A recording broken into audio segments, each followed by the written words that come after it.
आज का महानगर में आपका स्वागत है।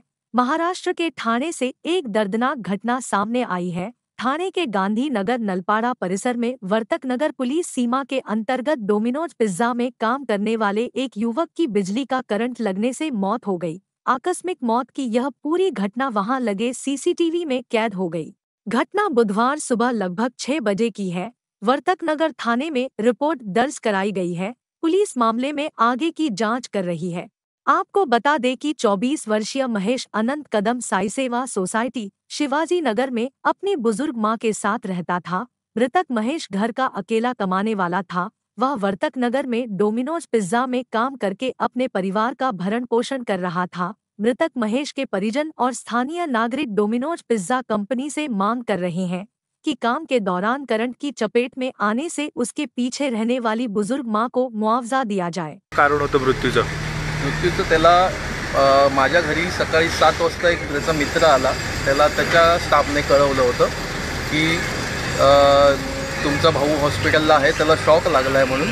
त्याची शिफ्ट ॲक्च्युली संपते 3 वाजता. तो 3:30-4पर्यंत घरी येतो नेहमी. एक्स्ट्रा त्याला थांबवून तिथे क्लिनिंगचं आणि त्याचं वर्क ते नव्हतं ॲक्च्युली, क्लिनिंगचं वर्क नसतं तरी त्याला क्लिनिंग करायला दिली होती. आणि त्याच्यामध्ये पण सेफ्टी नसताना आणि मशीन ती माहितीप्रमाणे 5-6 महिन्यापासूनच खराब आहे, घेतलं आहे तेव्हापासूनची. आणि त्याच्यामध्ये त्याला इलेक्ट्रिक शॉक लागून त्याचा मृत्यू झाला आहे. त्याची एक तर आई आहे, ती विधवा आहे. त्याच्या आईचा एकुलता एक हा मुलगा आधार होता. तो राहत होता माझ्या घरी. त्याच्या आई पण घरकाम करते. फक्त त्याला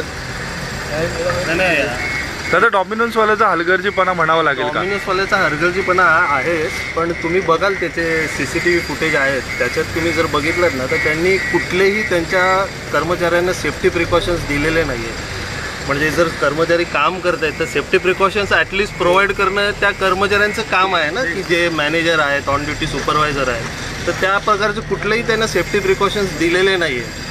आणि त्याच्या एखादं आपण काम करतो इलेक्ट्रिकल प्रोफेशनल कोणीतरी बाजूला उभं हवं आहे की आपण एखादं मशीन त्याला हँडल करायला देतो आहे, की इलेक्ट्रिकल प्रोफेशनल त्यांच्याकडे कोणीच नाही आहे.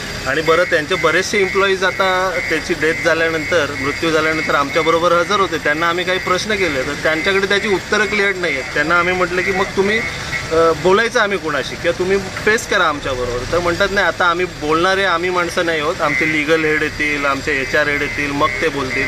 आणि आता ऑलमोस्ट झाले 4-5 तास झाले आम्ही त्यांची वाट बघतोय, पण डॉमिनोजकडनं उत्तर देणारा अजूनपर्यंत कोणी आलेलं नाही. पण डॉमिनोजवाल्याचा हलगर्जीपणा म्हणावा लागेल ना? 100% हलगर्जीपणा आहे ना. तुम्ही जो CCTV फुटेज बघाल त्याच्यात तुम्हाला ते स्पष्ट होईल.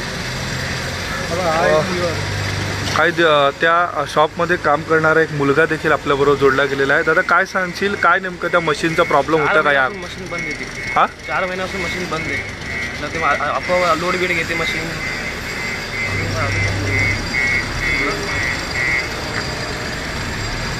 नक्कीच या संदर्भात काय डॉमिनन्सवर गुन्हा वगैरे दाखल करून किंवा काय कायदेशीर मदत तर आम्हाला घ्यावीच लागणार आहे, कारण त्याच्या घरात तर असं चरितार्थ चालवणारं कुणीच नाही. आईचा एकुलता एक मुलगा आहे. आई घरकाम करते त्याची. वडील लहान असतानाच वारलेत. तर आता त्याचं पुढचं भवितव्य काय, त्याच्या आईचं भवितव्य काय? मग त्याच्यासाठी आम्हाला काहीतरी कायदेशीर मदत घ्यावीच लागणार आहे. आणि म्हणून आम्ही मीडियाची सुद्धा मदत मागितली. आम्ही हतबल आहोत, आम्ही जायचं कुणाकडे. कारण डॉमिनोजकडनं एकही असा ऑथराईज पर्सन तुमच्या समोर येऊन बोलायलाही तयार नाही.